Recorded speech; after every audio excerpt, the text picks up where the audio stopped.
The Senate Armed Services Committee report has come out, and over the last couple of days we've had a number of huge revelations from it, some of which, in fact, a lot of which we already know, but it's important that we have an actual report that confirms it and makes it official, because until you do, most of Washington ignores it, even though these are things, a lot of things we already knew. But now, they traced officially how these abusive interrogation tactics, what we would colloquially call torture, started at Guantanamo Bay with the absolute insistence of the Pentagon and the higher-ups in the Bush administration.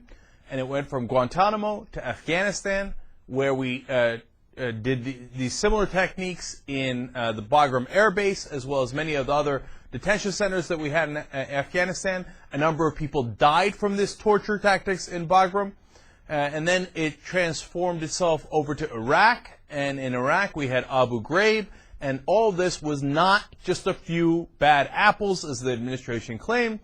And as we said at the time, what did all of these people in Afghanistan and Iraq magically come up with the same techniques all on their own? They just dreamt it up, these low-level soldiers? Of course not.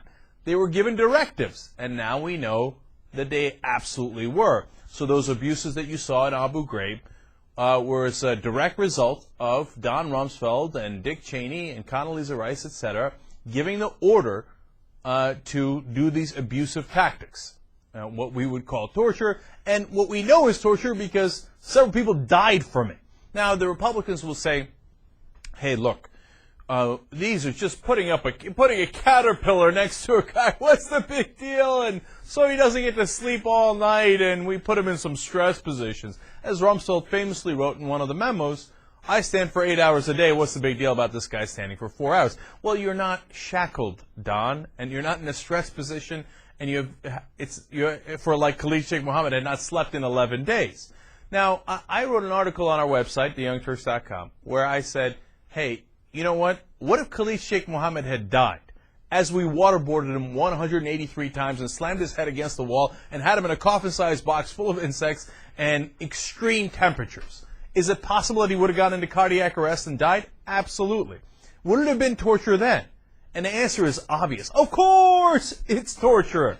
But since he didn't die, they get to say, oh, he was in a room with a bunch of caterpillars. Who cares, right? And then you could say, hey, well, look, that's a hypothetical. The fact is he didn't die. But we're only talking about Khalid Sheikh Mohammed or the guys in Gitmo. The guys in Iraq and Afghanistan did die. In fact, 100 detainees died in U.S. custody. 34 have already been called suspected or confirmed homicides, including one of the pictures at Abu Ghraib, if you remember, the one where the female U.S. soldier was posing in front of the guy with the big thumbs up, going, yeah, and the guy was in a body bag. You know how they killed him? They kept doing these same tactics over and over, and then they asphyxiated him. And they sat on his chest while he was having a heart attack because of these torture tactics. And he's dead. 2 guys at Bagram Air Base, dead from getting beaten too much. And now what do the Republicans say on TV? Oh, no, we had soft walls, and we had collars so they wouldn't get whiplash as we took their heads and smashed it against the wall a couple of times. And, of course, this stuff is torture. Now we know it. Now the question is, who authorized it? Well, the Senate Armed Services Committee report also addresses that. Undoubtedly, Condoleezza Rice and Dick Cheney gave not just orders, generally speaking, but specific orders to the Pentagon lawyers to draw up the memos that authorize this torture. Condoleezza Rice gave verbal orders in July 2002. That has been confirmed, and Dick Cheney also gave orders according to the report. Other people that were in the room, Alberto Gonzales and John Ashcroft. Interestingly enough, actually Rumsfeld and Powell were left out of the room. I'm not surprised that they didn't want to include Powell because he would have perhaps objected, but they left Rumsfeld out of the room as well. Maybe that'll wind up saving his ass one day. September of 2003 is when they finally tell Rumsfeld and Powell, which is an interesting note. Look, the right doesn't give a damn about the facts, but we do. If it turns out Rumsfeld did not give the initial orders, then he didn't give the initial orders. So we'll follow that up and see how it goes. So where did they get all these crazy techniques? That's a question that people have been asking. Now, we had traced this on the show many, many months ago, but again, the report confirms what we had said earlier, and now it's official. It's, in fact, a group called, within the United States Armed Forces, called the Joint Personnel Recovery Agency. And what they do is they train our guys to resist torture that they might get from someone else. And the document that they use is an old document that the communists used to use in Korea, Vietnam, etc., to elicit false confessions. So they take that document and they counter-train against it. So they know that the communists in Asia, in China specifically, had used this to waterboard people before, right? So they train against it. So that the geniuses in the Bush Pentagon thought, well, if they do it to our guys, to train them, that must mean that it's okay. Now, so they asked the Joint Personnel Recovery Agency, hey, can we use this against our own detainees? And they say, no, don't do it. They said, we counter-train against this because it's torture and the bad guys do it. So don't do it to our detainees. That's mental. And, of course, they're ignored. In fact, let me be more specific with you guys. They caution the reliability of the information gleaned from severe methods and warn that the public and political backlash could be, quote, intolerable. But more specifically, a top official in this training group said, a subject in extreme pain may provide an answer, any answer, or many answers, in order to get the pain to stop. We know we've done this before. We know how it works. And then Army psychologists told personnel at Guantanamo Bay that the methods were inherently dangerous, and students were sometimes injured, the U.S. students. But those were done in very, very controlled settings for very limited periods of time, and sometimes they would get injured. And they said, if you apply it to real detainees, the danger is through the roof. Here's another quote, the risk with real detainees is increased exponentially. So their warning and their insistence to the Pentagon was, do not do this. It's wrong. That's why we train against it. And if you do it for real, you will not get reliable information, and you might really hurt these guys because it's torture. And, of course, the Pentagon took that information and said, thank you very much, but we're not interested in your opinions. Just give us the Chinese manual on torture and step aside. And eventually, of course, Dick Cheney being insistent, and now the report confirms that it was Cheney who was insistent, and Condoleezza Rice, forced the lawyers to write opinions saying, sure. Now, look, you might say, hey, Bybee and you were perfectly happy to write these opinions, and David Addington, the lawyers that were involved here, and I would agree with you. But as Shep Smith, funny enough, said on Fox News, he said, look, you pay a lawyer to write something for you, he's going to write it, right? If you tell him, hey, tell me torture is okay, he's going to write a memo saying torture is okay, and he's going to use colorful legalese to try to make it seem like it's okay. So the guys who gave the orders are, of course, by far the most responsible.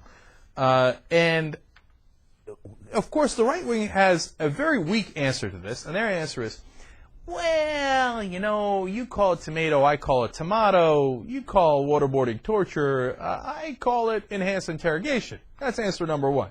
But that doesn't fly, because waterboarding has always been illegal. It's always been considered torture. In fact, the United States executed several Japanese soldiers for waterboarding our soldiers.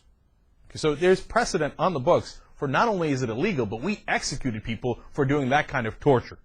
So that's a very weak argument. Now, they know they have a weak argument there, so they go to argument number two. They go, even if it is torture, and we can disagree on whether it is or not, it's a matter of interpretation. By the way, what would be torture for them? If smashing the head against the wall and doing coffins and the insects and the extreme temperatures and the stress position and the sleep deprivation and slapping upside the head and the waterboarding, literally drowning to the point where the guy's almost dead, and then they pull him out of it.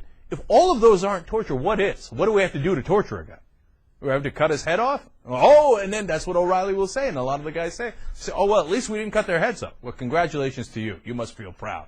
Right? So they go to their second argument. Their second argument is, hey, you know what? It might be torture, but oh boy, is it effective. Really? How so? Because no one has ever presented any evidence that it's ever worked. Now, Cheney says, no, trust me. There's all these secret memos that show how effective they are. Now, I don't know because I've never seen them, right? So might there be some information that they got that actually was a little helpful and that they might have gotten in other ways, by the way.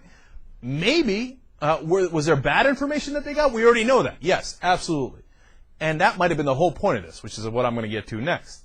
But what the Republicans keep referring to now is what Dennis Blair said, because Dennis Blair is the top intelligence official for Barack Obama.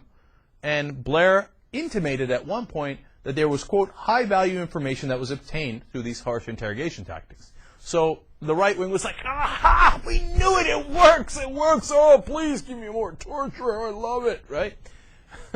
But if you actually read what Blair wrote, he said the information gained from these techniques was valuable in some instances, but there is no way of knowing whether the same information could have been obtained through other means. We don't know because we didn't try. Now remember, we got incredible information from the Nazis that wound up helping our cause in World War II, the Nazis that we had detained. And did we ever torture them? You'll be surprised to find out. No, not at all. We brought them here to the United States, not to Guantanamo. They were in Alabama. Shouldn't the Republicans of the time be saying, oh, how could you bring the Nazis to Alabama? Well, we did, and we told you the story before on air. We actually gave them steak dinners. We played ping pong with them, and we got to be buddies, and they're like, all right, you win. Here, we're going to go through Stuttgart, and then we're going to Munich, and they gave up all the information. That worked the best. Now, do I want Khalid Sheikh Mohammed to get a steak dinner? Hell no. But I want the information, and I don't want to torture people, because that's not what we're supposed to do in this country. We're supposed to be better than that. Now, when you go to the guy who might know the best, that's the FBI director, Robert Mueller. So, Robert Mueller, did we gain any information that wound up preventing attacks, as Cheney says over and over? Well, he was in a Vanity Fair article. They had interviewed him. And I want to give you a direct quote from that December 2008 article, so it's pretty recent.